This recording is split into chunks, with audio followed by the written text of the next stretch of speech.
아침 햇살에 비친 그대의 미소가 아름다워요. 눈을 감으면 이문세의 싱그러운 가을이 오면을 들으면서 그대의 맑은 부동산 경매 초보가 보수되기 47번째 방송입니다. 가을이 오면이 아니라 가을이 가면이 들어야 될 것 같은데 가을이 다 가고 있습니다. 이 가을이 다 가기 전에 좋은 물건. 우리 방송 모토처럼 초보가 고수가 되었으면 좋겠습니다. 네, 청취자 여러분 반갑습니다. 선생님 소개 드릴게요. 안녕하세요. 이태섭입니다. 네, 반갑습니다. 저는 6회 김명숙입니다. 주택임대차보호법 두 번째 시간에 들어가기 전에, 우리 오프라인 모임이 굉장히 반응이 좋습니다. 어떻게 생각하세요? 뭐야? 죄송합니다. 이게 전화기가 켜져 있어가지고. 네, 반응이 아주 좋아서 기쁩니다.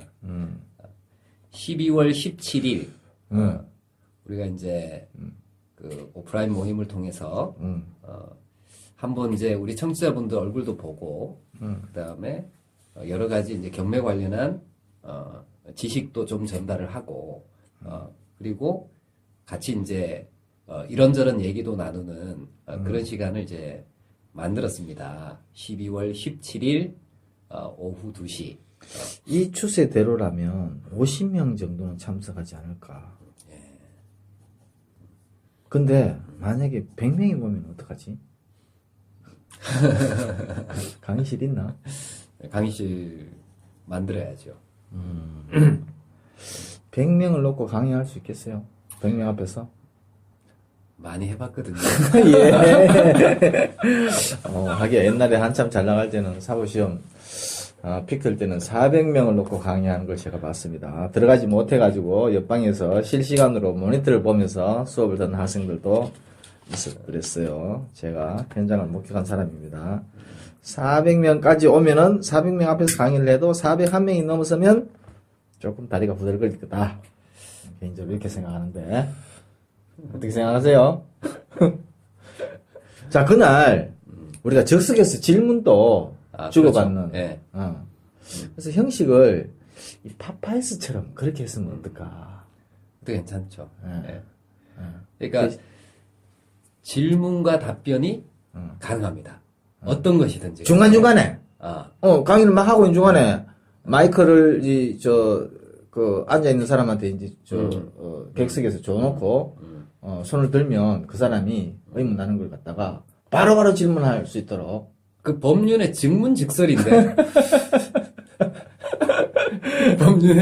법률의 직문직설처럼. 그렇지. 아니, 왜냐하면, 의문나는 게 바로바로 해소가 돼야 이게 진정한 공개 토크지. 맞아요. 일방적으로 지식을 전달하는 거는 의미가 없다. 우리는 양방향 소통을 중시하는 그런 방송입니다. 양방향이라고 안 그래. 쌍방향. 어디 야. 북한에서 왔어. 야, 3D하고 3D 때문에 말이 많더만. 그것까지 그래가지고. 그러면 4차 산업혁명이냐? 그러면 그대로 하면은 4차 산업혁명을 읽어야 되는 거야. 그냥 넘어가. 양방향이나 쌍방향이나. 양방향도 쓰는 것 같아. 알았어. 써. 쌍방향. 쌍방향. 그러니까 그 법 관련한 질문은 제가 받습니다. 그 다음에 부동산의 가치, 현황 내지는 평가에 관한 질문은 우리 이제 6회 김 사장님이 이제 김 대표님이 받으시겠죠. 그리고 여자에 대한 질문은 동시에 받습니다. 남자에 대한 질문은 누가 받지? 그럼 여성 게스트가 하나 있어야 되는데. 그러게. 그러네. 즉석에서 모십니다. 좋습니다. 즉석에서. 네. 자, 카페, 우리 육회 명쾌 경매, 네이버 카페에서 육회 명쾌 경매를 치시면, 우리 회원이 20명대에서 30명대로 늘었어요. 네, 참석하시자마자 바로, 가입하시자마자 바로 참석하겠다고 하시는 분도 계시고, 현재 7명인가 정도 참석하는 걸로 되어 있고요. 딱 한 달 남았네요. 예. 네. 그리고 안타까운 소식이 있었는데 어제 지진이 있었어요. 야, 진짜 대치동은 너무 대단한 것 같아. 왜? 특강이 깔렸어. 지구가 준 선물. 파이널 특강. 11의 기적. 뭐 이런 게 만들어지더라고. 야, 대단하다. 사람들이 진짜 너무 대단한 것 같아. 그래서 일주일 연기한 것에 대해서 어떻게 생각해요? 연기해야지, 그거. 자랑 결정이다? 자랑 결정이지. 이게 시험을 보는데 지진이 나버리면 대책이 없어요. 애들이 일단 불안하니까. 그것도 그렇고, 아니, 다시 시험을 볼 거야? 근데 이런 생각들도 있잖아. 소수가 다수를 위해서 희생해야 된다. 그게 말이 되는 소리예요? 나는 그렇게 생각 안 해. 그런 게 세상 사는 사회가 아니지, 그러면. 그냥 공정하지 않다. 그럼. 다수가 다수가 무슨 손해를 봐, 손해를 보는 게. 다수가 손해보는 게 없잖아. 흥분하고 지랄이야. 그러니까 그런 생각 자체가 이게 얼마나 탐욕스러운 생각이야. 그렇지.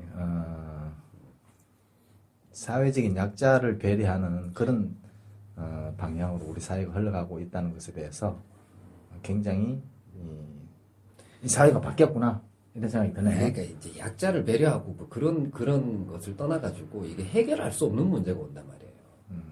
오늘 아침에도 한 10시쯤에 지진이 여전히 있었다 그러더라고. 오늘 시험 봤으면 어떻게 했을 거야. 저 지진 때문에 제대로 시험을 못 봤다. 얘네들 어떻게 구제할 거야. 시험을 다시 볼 수도 없고 걔네들만 다시 볼 수도 없고. 어제 집에 못 들어가서 밖에서 자고 뭐 이래가지고 컨디션이 영 엉망인 애들도 있었다 그러더라고. 그래서 이거는 선제적으로 이렇게 대응한 것은 굉장히 잘한 일이라고 생각해요. 그래서 이렇게 안 하면 방법이 없어요. 잘했다. 변호사 시험에서 이런 적이 있어요. 이제 그 작년 변호사 시험이, 그러니까 올해 변호사 시험이었는데 올해 변호사 시험 이제 여러 군데 학교에서 이제 흩어져가지고 본단 말이에요.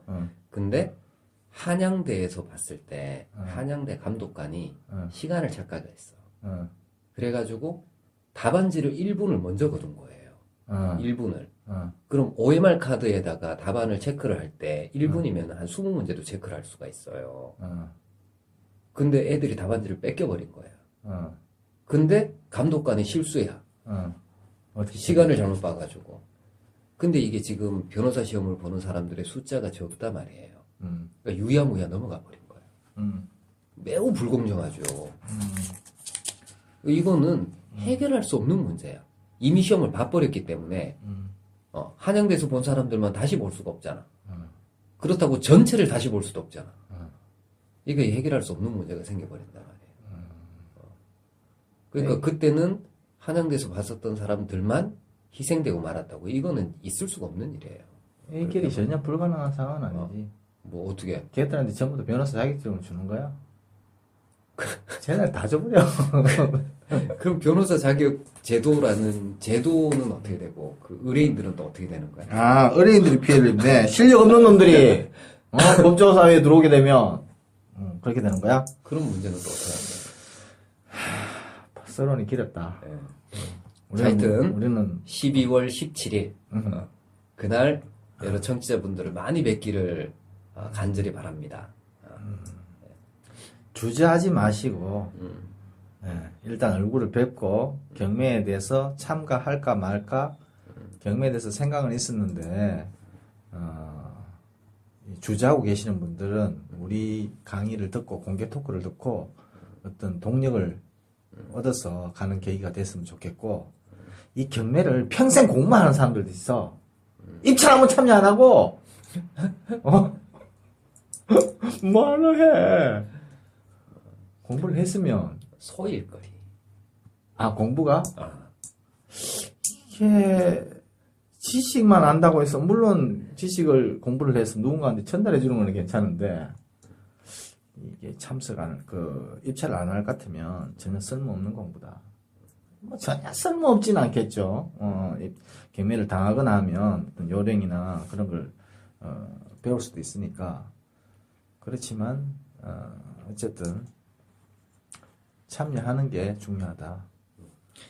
부자가 되려면, 로또에 당첨이 되려면, 로또를 사야 돼. 로또 꿈 100번 꾸면 뭐해.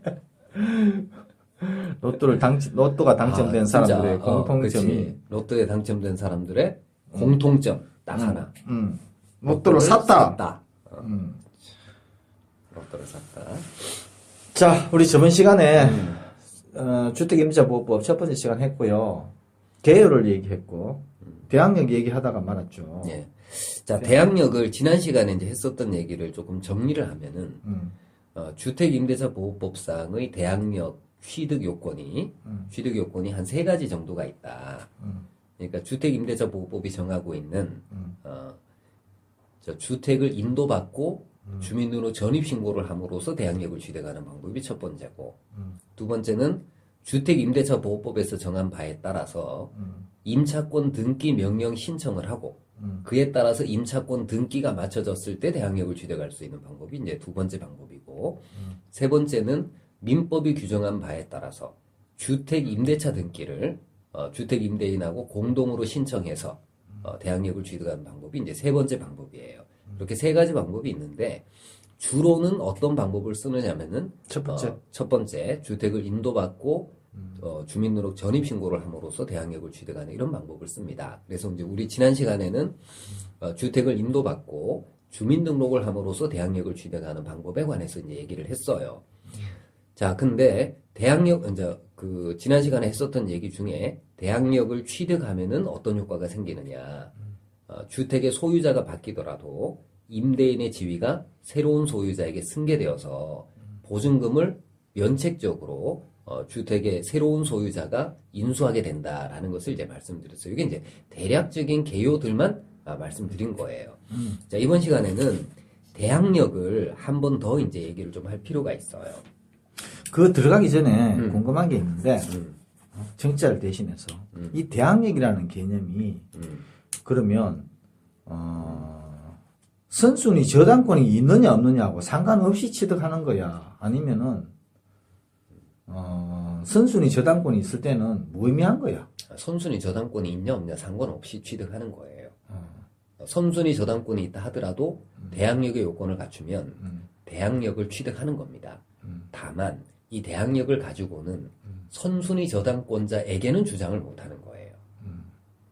그러면 경매에서 선순위 저당권이 말소 기준이 권리가 그렇죠. 된단 말이지. 말소 기준 권리를 포함해서 그 이하의 그 후순위로 되어 있는 모든 권리는 모든 권리라고 하기는 그렇지. 거의 대부분의 권리는 다 소멸되는 걸로 알고 있는데, 그럼 이 대항력이라는 것도 무의미하지 않느냐 이거지. 그게 경매의 경우에는 그렇죠.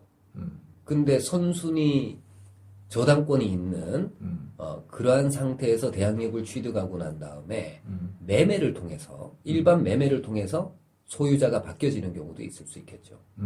이렇게 되면 이제 대항력이 의미가 있는 거예요.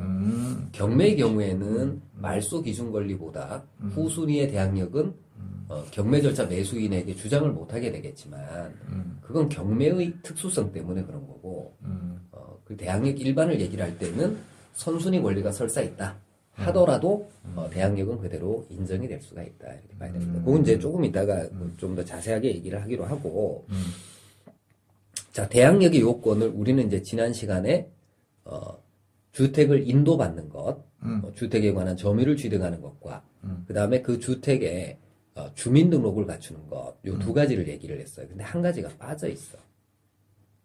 본인이 누락한 거야. 누락한 거야. 아니, 저번 시간에 막 전화 오고 막 난리를 치겠잖아. 내가 얼렁뚱땅 넘어간 거야. 사과해. 아니, 이번 시간에 말하려고. 미안하다고 말해!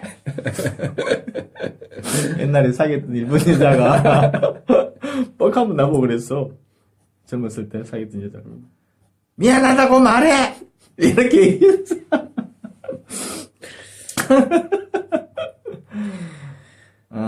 료꼬라고 하죠. 블루라이트 요코하마를 요코하마에 살든 료꼬. 뭐하고 살고 있는지. 갈등 여자. 그녀는 지금 뭘 하고 있을까? 우리 이제 김 사장이 그 료꼬를 그리면서 쓴 시를 제가 알고 있죠. 자, 어쨌건 이 대항력의 요건은 주택임대차보호법이 정하고 있는 것은 주택을 인도받는 것 첫 번째. 그 다음에 주민등록을 하는 것 두 번째. 주택임대차보호법이 규정을 안 하고 있지만 대항력의 요건으로서 꼭 필요한 게 있어요. 뭐? 그 필요한 게 뭐냐면은 임대인이 임대 목적물을 임대할 수 있는 권한이 있어야 돼요. 그러니까 임대 권한이 없는 자가 임대를 놓는 경우들이 있어. 이 경우에는 임차인이 인도를 받고 주민등록 전입신고를 했다 하더라도 대항력을 취득하지 못하는 거예요. 실제로 이런 경우들이 있습니다. 예를 들어서 소수지명권자가 임대를 놨다. 이것도 그 임대의 권한이 없는 자인가? 그렇죠. 임대 권한이 없는 자예요. 그러니까 임대 권한이 있어야 돼요. 그래야지 대항력을 취득할 수가 있습니다. 그러면 이게 매우 골 중요한데 때리네. 이거를 이제 놓치는 경우들이 많아요. 놓치는 경우들이 많은데 예를 들면 가령 이제 이런 경우들이 있습니다. 자, 타워 팰리스가 있어. 전세가가 가령 한 전세가 뭐 타워 팰리스 100평짜리야. 전세가 한 30억 정도 한다고 칩시다. 오케이.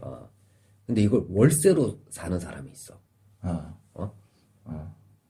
월세 대충 얼마 돼? 보증금 뭐 한 2억에 월 뭐 3천만 원 이런 식으로. 씨부랄.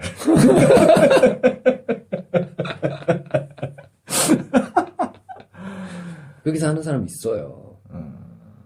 저 최순실이도 월세가 거의 뭐 700만 원인가 800만 원인가 그랬잖아. 그렇게 사는 경우들이 있단 말이에요.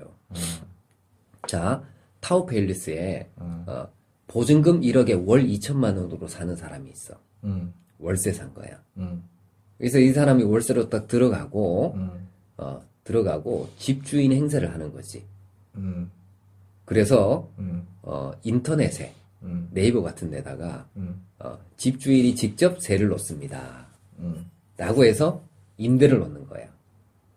이게 보증금이 한 30억 정도 하는데 급하게 외국 나가야 되기 때문에 좀 싸게 놓는다라고 하면서 15억의 전세를 딱 내놓는 거야.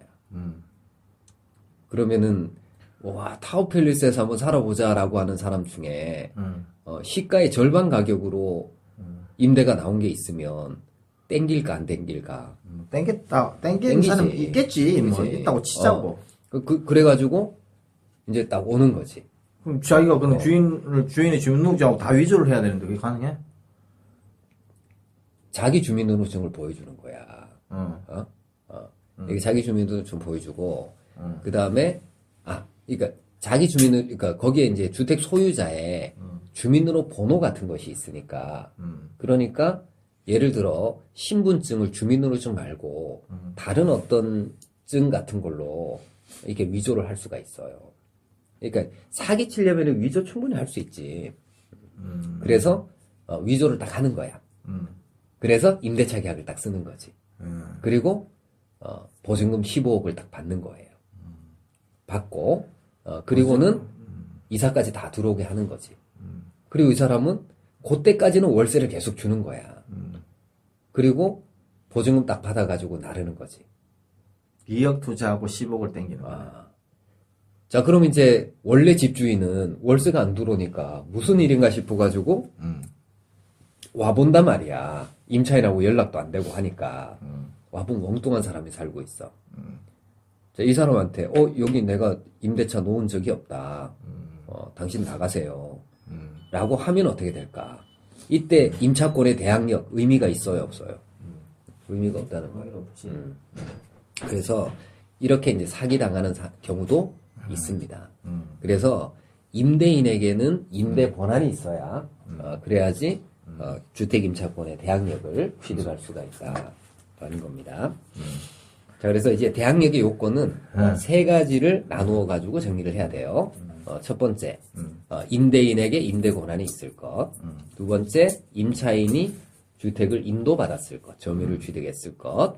세 번째는 임차인 명의로 그 주민등록이 이제 그러니까 꼭 임차인 명의는 아니라고 하더라도 주민등록이 있을 것. 이렇게 이제 세 가지 요건이 필요하다라는 것을 말씀드리고 임대인의 임대 권한과 관련해서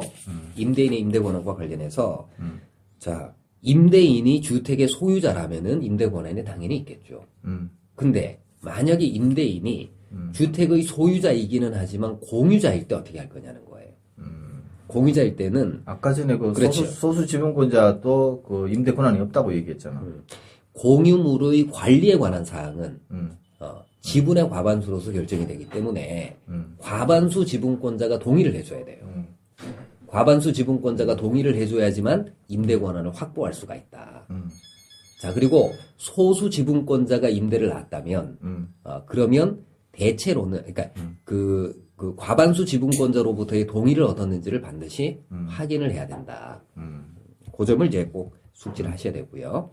자, 그다음에 임대 권한을 가지고 있는 사람이 반드시 주택의 소유자여야만 하느냐? 꼭 그런 것은 아니라는 거예요. 남은 물건 빌려가지고 임대 놓을 수도 있긴 있지. 근데 이제 그 담보 책임? 그건 아니고 주택의 소유자는 아니라고 하더라도 임대 권한은 있어야 되는 거예요. 그 임대 권한이 있으려면은 대리권이 있다든지. 대리를 통해 가지고 임대차 계약을 체결하면 주택 소유자가 임대차 계약의 당사자가 되니까 그건 대리 문제는 아니고 자, 예를 들어 주택을 샀어. 근데 아직 등기는 내가 안 했어. 이런 상태에서 임대를 놨어요. 이러면은 매수인이잖아, 매수인. 매수인은 주택을 인도받으면은 주택을 임대 놓을 수 있는 권한이 있어요. 자기 앞으로 등기는 안 했다 하더라도. 그래서 이제 주택의 매수인 이런 사람도 임대 권한은 있는 것이고 등기 명의자가 아니라고 하더라도. 그다음에 이제 두 번째 주택의 전세권자도 임대 권한을 가지고 있어요. 주택의 전세권자. 자, 그래서 주택의 이제 소유자가 아닌 경우에는 임대 권한이 적법하게 보유되어져 있어야지 대항력을 취득할 수 있다. 그래서 요 부분을 우리가 이제 지난 시간에 저 말씀을 좀 만들어서 자, 요 부분을 좀 추가를 해서 AS를 해준 거네. 그렇지, AS지. 앞부터 서비스. 자, 그 대항력의 이제 요건은 이제 이렇게 해서 세 가지로 정리를 합니다. 첫째, 임대인에게 임대 권한이 있을 것. 두 번째, 주택을 인도받았을 것. 세 번째, 주민등록 전입신고를 했을 것. 이때 이 주민등록은 적어도 등기부상의 주택에 표시하고 일치하는 주민등록이 되어야 된다. 그 얘기하고 관련해가지고 옛날에도 한번 짚었던 것 같은데, 예를 들어서 외벽에는 가동, 나동, 다동으로 돼 있어. 건축물 대장에는 1동, 2동, 3동으로 돼 있어. 그러니까 건축물 대장상 1동 201호였는데, 자기는 그 주택 외벽을 보고 가동 201호로 신고를 했단 말이야. 전입신고 그렇게 돼 있단 말이야. 그런 경우에 이게 그 전입이 대항력의 요건을 갖췄느냐. 대항력 요건을 갖췄느냐. 그러면 이제 등기부상에 기재하고 그 다음에 주민등록상의 주소 표시가 불일치하는 거잖아요. 그렇죠. 그럼 이제 원칙적으로는 대항력의 요건을 갖추지 못한 것으로 봐요. 대항력 취득하지 못했단 말이야. 그럼 그 사람은 근데 경매 낙찰되면 그냥 쫓겨나야 되네. 그렇지. 근데 이게 불일치한다 하더라도 누가 보더라도 가동이 일동을 얘기하는 거다라고 이해할 수 있으면 그러면 대항력의 요건을 갖춘 것으로 봐요. 객관적으로 식별이 가능한 그렇지. 조건을 갖춰야 된다 이런 얘기네. 그러니까 일반인이 봤을 때 등기부상의 기재하고 불일치한 기재를 가지고 있으면은 대부분 주택을 거래할 때는 등기부의 기재를 기준으로 거래를 한단 말이에요. 그래서 이 등기부의 기재만 믿고 이 주민등록이 없을 거다 이렇게 생각할 수가 있는 거죠. 그러니까 그런 오해의 소지가 있는 경우라면은 이 주민등록은 적법한 주민등록으로 볼 수가 없는 거예요. 근데 그런 오해를 할 여지가 전혀 없어. 비록 그 일동이라고 기재돼야 될 것을 가동으로 기재했다고 하더라도 통상적으로 일동하고 가동을 순서에 맞춰가지고 순서도 헷갈릴 가능성이 없다면은 예를 들어 다동이 일동으로 될 수도 있잖아. 이렇게 순서가 헷갈리지 않을 그런 이제 외양들을 가지고 있어. 예를 들면 1동 101호하고 그다음 맨 끝동 예를 들어 끝동이 3동인데 3동 101호는 면적이 아예 다른 집이야. 현황상. 이런 경우라면은 지금 1동이라는 것이 가동을 얘기를 한다. 이렇게 이해할 수가 있는 경우라면 오해의 그러니까 혼란의 여지가 없는 것이 이런 경우라면은 약간 잘못 기재되었다고 하더라도 대항력을 갖춘 것으로 봐요. 그런 사례들이 많잖아. 이게 전입신고가 제대로 됐다 또는 요거는 여기까지는 인정이 된다, 여기까지는 인정이 안 된다 이런 사례들이 있으니까 인정이 됐던 사례하고 인정이 안 됐던 사례 대표적인 사례를 그러니까 인정이 됐던 사례가 아까 지금 말씀드린 그러니까 주민등록상으로 그 주민등록상으로는 가동 뭐 101호인가 이렇게 되어 있어요. 근데 이제 등기부상으로는 이게 A동 101호인가 그래. 근데 가동 101호로 전입신고를 한 거야. 근데 A, B, C 동인가 이렇게 세 개 동이 있는데 동마다 전유 부분의 면적이 다 달라요. 그러니까 A동 101호가 등기부상 A동 101호가 외관상 표시되어져 있는 가동 101호로 누구나 다 알 수 있는 경우였어요. 그래서 이런 경우라면은 대항력의 요건을 갖췄다라고 판단한 판결이 있어요. 여기 이제 대법원 판결이고 그 다음에 이제 이런 경우들이 있어. 현관문의 표시는 101호로 되어 있어요. 근데 등기부상으로는 이게 반쯤 지하로 잠겨져 있는데 등기부상으로는 지하 1층이야. 지하 1층 101호, 지하 1층 101호 이렇게 돼 있어. 근데 이제 현관문에서는 지하 1층 이걸 빼고 101호 이렇게 돼 있으니까 쪽팔리니까. 전입신고를 101호로 한 거지. 이랬을 때는 대항력의 요건을 갖추지 못했다고 얘기를 해. 헷갈릴 수가 있잖아 이때는. 그렇지. 그죠? 위에 실제 101호 하고. 그지. 그래서 이때는 대항력을 갖추지 못한 거다 이렇게 봅니다. 제대로 신고해야 되겠어요. 그러니까 그 전입신고를 할 때는 반드시 주택의 그 그러니까 등기부상의 주소하고 일치하는 게 중요해요. 물론 이제 등기부상의 주소하고 등기부상의 주소나 현황하고 대장상의 주소나 현황이 불일치하는 경우들이 있어요. 있지. 이때는 대장상의 현황이나 기재 요게 이제 원칙이 되는 겁니다. 건축물 대장이 원칙이다. 그렇지. 그러니까 부동산의 현황에 관해서는 대장이 원칙이다. 소유권에 관한 사항은 등기부가 우선이지만 대장의 부동산의 현황, 면적이라든지 위치라든지 이런 것들은 대장이 우선이다. 오케이. 자, 그렇게 해서 이제 주민등록이 유효하기 위한 요건, 이거는 실제 거주자의 주민등록이어야 된다. 반드시 임차인의 주민등록일 필요는 없지만 실제 거주자의 주민등록이어야 된다. 우리 질문이 하나 올라왔었죠. 네, 그것도 임차인 명의자는 장모님인가 그래요. 근데 처남이 실제 거주를 하고 있고 임차인 명의자인 장모님이 전출을 갔을 때 대항력이 유지될 수 있겠느냐라는 것이 질문의 취지인 것 같아요. 어쨌거나 임차인의 동거하고 있는 가족들이 주민등록을 여전히 가지고 있다면은 여전히 주민등록이 있는 것으로 이해를 할 수가 있죠. 그래서 대항력은 그대로 유지가 된다 이렇게 봐야 될 겁니다.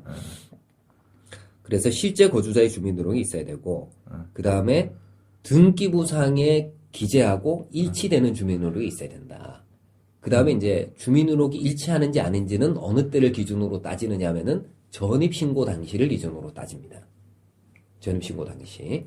예를 들어 전입신고를 할 당시에는 지번이 맞았는데 이후에 지번이 바뀌어버릴 수도 있잖아. 토지가 분할된다든지 해서. 그럼 이제 사후적으로 지번이 변경되었을 때 대항력이 없어져 버리느냐. 요거는 이제 좀 생각을 해볼 필요가 있어요. 자, 지번이 바뀌어 버렸는데 전입신고 당시에는 제대로 전입신고를 했단 말이야. 그러면 바뀐 지번에 따라서 주민등록이 정리가 돼야 돼요. 공무원이 그러면 실수네. 그러면 기존의 대항력이 유지가 될 수 있어. 근데 바뀐 지번으로 주민등록이 정리되기 전에 이 주택에 관해서 이해관계를 맺은 사람이 들어올 수가 있어요. 그렇겠지. 그죠? 이런 사람에 대해서는 대항력을 주장하지 못하게 되는 겁니다. 그러니까 만약에 이제 지번이 바뀌었다든지 주택의 현황이 바뀌었다든지 선의의 제3자고 그런 취지인가? 그렇죠. 왜냐하면 이 주민등록 인도하고 주민등록이라는 이 대항력의 요건은 대항력을 취득할 때만 갖추어지는 게 아니라 대항력이 유지 존속되기 위해서도 필요한 요건이란 말이에요. 그 주민등록이 현황하고 안 맞는 상태에서 주택에 관한 이해관계인이 들어와 버리게 되면은 이 사람에 대해서는 대항력을 주장하지 못하게 된단 말이죠. 그래서 이제 그런 이 주민등록에 이제 문제들이 있다라는 것을 이제 알아두시고요. 자, 이렇게 해서 이제 대항력의 요건, 그 다음에 주민등록의 요건, 요거를 우리가 조금 보완을 했습니다. 한 가지만 이제 더 얘기를 하자면은, 잘못했다고 말해! 뭐야, 점심시간에 해야 될 것 같다가 계속 놓쳤었네. 할 말이 많아. 아. 이거 말고도 수도 없이 많아요. 그럼 대항력으로 1, 2, 3, 4, 한 10회까지 한번 가볼까? 대항력으로 한 50회도 할 수 있을 것 같은데? 진짜야? 이 정치자 못 믿어. 이게, 인간사가 얼마나 복잡한지 몰라요. 알 수 없는 일들이 굉장히 많아. 그 알 수 없는 일들을 네가 다 알고 있다는 얘기야? 거의 다 한다고 봐야지. 깔때기가 심하네. 주택과 관련해서 인간사 발생할 수 있는 거의 모든 분쟁을 다 한번 살펴봤다. 이렇게 이제 볼 수가 있죠. 자기야, 우리 이 선생이 도서출판 LTS에서 편에 민법 판례정의 1, 2. 원이 얼마나 두껍냐면 원이 한 500페이지. 한 6, 700페이지 되나? 원이야 1000페이지 되지. 1000페이지. 2가 채권 가족편이 한 1200페이지. 예. 상속 가족법은, 친족법은 제외하고, 그 정도 됩니다. 자, 그 다음에 이제 한 가지 더 해야 될 것은, 대항력을 갖추게 되면은 그 효과로서, 주택을 산 사람이, 양수인이, 주택의 양수인이 임대인의 지위를 승계한다라는 것을 우리 지난 시간에 했어요. 그럼 이제 임대인의 지위를 승계하는 주택 양수인이 구체적으로 누구냐? 구체적으로 누구냐는 거예요. 예를 들어 주택 중에 미등기 주택 같은 것도 있잖아. 아, 그럴 수 있네. 그죠? 미등기 주택 사가지고 돈 주고 미등기 주택 소유자로부터 주택에 이제부터 네 거야라고 해서 인도받은 사람이 있어. 근데 그 미등기 주택에 대항력 있는 임차인이 있단 말이에요. 그러면 미등기 주택 산 사람은 보증금을 인수하는 겁니까? 인수 안 하는 거예요? 미등기든 아니든 간에 뭐 똑같이 인수해야 되겠지. 근데 양수인이야 그 사람이? 양수인이지 뭐. 등기만 안 돼. 등기부에 자기 이름만 안 올라갔다 뿐이지. 어쨌든 그 주택의 소유자잖아. 샀으니까. 소유자는 아니지. 왜 소유자는 부동산의 소유자가 되려면은 사가지고 소유자가 되려면은 등기가 돼야 된다. 등기 쳐야지. 등기 치기 전까지는 내 거다 내 게 아니다? 내 거 아니네. 경매로 취득할 때는 잔금 내는 순간 그렇죠. 경매의 경우에는 이게 이제 우리 민법 187조에 별도로 규정을 두고 있어요. 경매에 의한 부동산 물권의 취득은 등기를 요하지 아니한다 이렇게 돼 있어. 그러니까 매각대금 완납하면 등기 안 돼도 경매 절차 매수인 것. 근데 법률 행위로 인한 물권의 득실 변경은 등기해야지 효력이 생긴다. 이게 민법 186조예요. 등기가 있어야 된단 말이지. 그러면 임차주택의 양수인은 등기를 한 사람이어야지만 양수인이 되느냐는 거예요. 만약에 등기 안 했다. 이랬을 때 임대인의 지위를 승계하지 않는다면은 그러면 돈 안 내도 되네. 그치, 돈 안 내줘도 되지. 그래? 그지? 어. 이러면 이제 주택 임차인이 누구한테 보증금 돌려받지? 이런 문제가 생기는 거예요. 미등기 주택 팔고 간 사람은 지금 어디 소재를 찾을 길도 없어. 그지? 그래서 주택임대차보호법에는 뭐라고 돼 있느냐면은 임대인의 지위를 승계하는 임차주택의 양수인을 임대할 권리를 종국적으로 취득한 사람을 포함한다고 되어 있어요. 그러니까 중요한 것은 임대할 권리를 종국적으로 취득한 사람이냐 아니냐 이게 중요한 거예요. 그럼 그 사람 그래 따지면 그렇죠. 양수인도 그렇죠. 미등기 주택의 양수인도 임대인의 지위를 승계하는 겁니다. 자, 이런 경우 한번 생각해 봅시다. 임대인이 임대차 계약을 체결하고 임차인이 대항력의 요건을 다 갖췄어요. 그런 상태에서 이 임대인이 주택 소유자인 임대인이 이 주택을 양도담보로 자기 채권자에게 등기를 넘겨줘 버렸어. 그 양도담보로 하는 게 뭐냐면은 빚을 담보할 목적으로 등기를 넘겨주는 것을 양도담보라고 해요.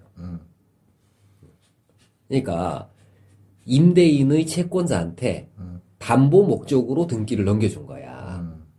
내가 돈 못 갚으면 이거 너 가져. 이렇게 해서 등기를 넘겨줬단 말이지. 응?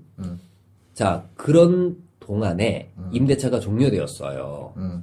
자, 임차인은 누구에게 보증금 받아야 됩니까?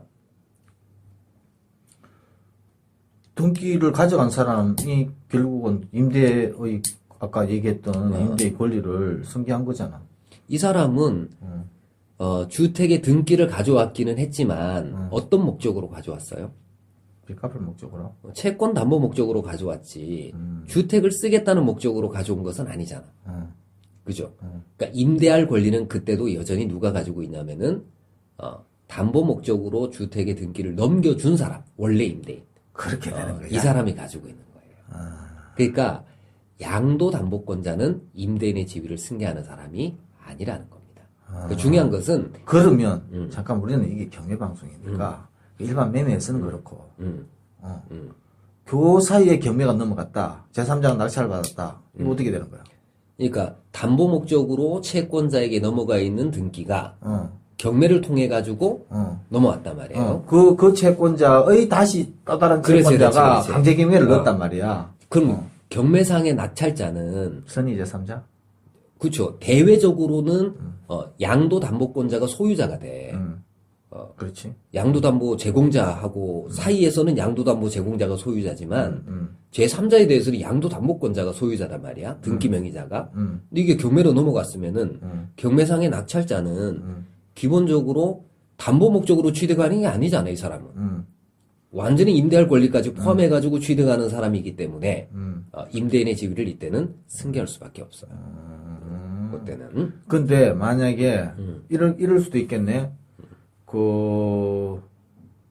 빚을 담보할 목적으로 넘겨준 사람, 이 사람이 내 빚을 저 사람한테다가 변제를 하고 소유권을 되돌려 달라라고 하는 소유권 회복 청구만 할까? 경매상 낙찰자한테 이미 경매가 됐는데 낙찰자한테 그거는 안 되죠. 왜냐하면 대외적으로는 제3자에 대해서는 제3자에 대한 관계에서는 이 양도담보권자, 등기 명의자 이 사람이 그냥 소유자로 취급이 되는 거예요. 그러면 경매 개시 결정이 들어가기 전에 처분금지 가처분을 신청을 해놓고 그렇죠. 그랬다면은 이제 경매 절차를 저지시킬 수가 있겠지. 가처분의 부담이 인수가 되겠죠. 그때는. 액션을 액션을 취하면 되네 빨리. 자, 그다음 이제 아까 말한 대로 선순위 저당권이 있을 때 후순위로 대항력의 요건을 갖춘 주택 임차인이 대항력을 가질 수 있느냐? 이때도 대항력은 가질 수 있어요. 근데 그 주택이 양도가 됐어. 매매를 통해 가지고 매수인에게 넘어가면 매수인은 임대인의 지위를 승계하니까 보증금을 면책적으로 인수를 하게 돼요. 근데 선순위 저당권이 설정된 이 주택에 대항력 있는 임차인이 들어왔는데 경매로 넘어갔어. 그럼 경매 절차 매수인은 말소 기준 권리가 뭐기 때문에 저당권이기 때문에 대항력의 부담을 가지고 있지 않은 주택을 취득하게 되니까 임대인의 지위를 이때는 승계하지 않습니다. 그렇게 그래서 이제, 대학 얘기라는 게, 선순위 저당권이 있다 하더라도 의미는 있는 그렇죠. 거다. 대항력은 취득할 수가 있는 거죠. 의미는 있다. 근데 경매로 집다까지 날아가면 그거는 완전히 그냥 대항력이 있다 하더라도 꽝이다. 그렇지. 아, 그렇다. 오케이, 그렇다.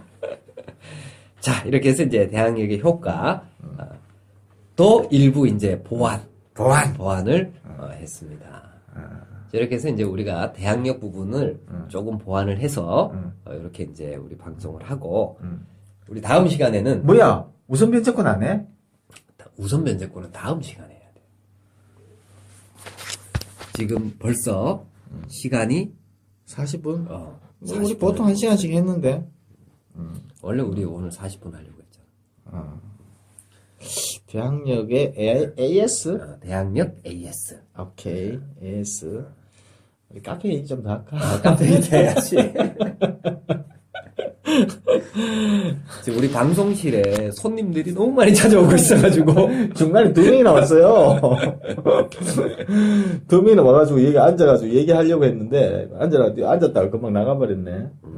커피를 카페 모카를 한 잔씩 사가 왔네요. 자, 그래서 12월 17일, 12월 17일, 강남역 인근 교육장. 시간은 두, 오후 2시. 그래서 장소는 추후공지. 참석하시고자 하는 분은 네이버 카페 육회명쾌 경매 들어와서 가입하시고 참석하겠다 여부를 밝혀주시면 그 인원에 맞는 교육장 또는 장소를 섭외할 거다. 그래서 대충 인원이 맞아야 돼요. 어느 정도 이렇게 그림이 나와야 돼요. 그래서 필요한 거고 카페에 가입하는 절차가 싫다. 그러면 이 팟빵 게시판에 참석하겠습니다 이렇게 올려놔도 됩니다. 네. 자, 그리고 기쁜 소식 하나. 뭐, 다산북스에서 연락이 왔어요. 편집자가 나 만나자고. 축하드립니다. 원고를 읽어봤는데, 마음에 들었나 보다. 그래서, 그냥 대뜸 물었지. 만나자는 의도가 출간할 의도가 있어서 만나자는 거죠? 그랬더니, 네, 그렇죠. 당연하죠. 얘기하대. 그래서 아마 조만간, 근데 제목이 뭐가 될지는 모르겠지만, 네, 경매 일지가. 경매하는 사람 중에서, 우리 이제 김 사장만큼의 글발이 되는 사람은 내가 없다고 봐요. 나는 확신을 해. 야, 그건. 딱 한 명 있구나. 누구? 나.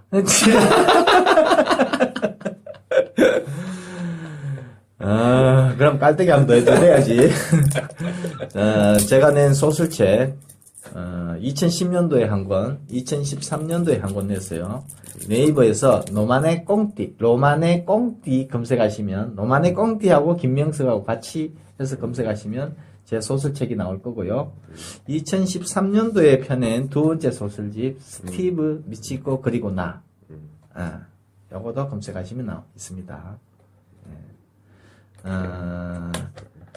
경매책을 5권 사는 사람한테 제 소설책을 한 권을 무료 증정하겠다. 어때? 하여튼, 축하드립니다. 다산북스 주소는 내가 있어요. 예. 인쇄소 5%. 인쇄총액에서 5%라는 얘기지? 그치, 인쇄총액에서 5%. 오케이. 알았어. 당신이 맞는 인쇄가 몇 프로길래 내가 거기에서 그 절반을 떼가겠어. 오케이. 자, 그래요. 하여튼 12월 17일 날 우리 청취자분들 많이 뵙기를 바랍니다. 예, 네. 그래요. 그때 뵐 때까지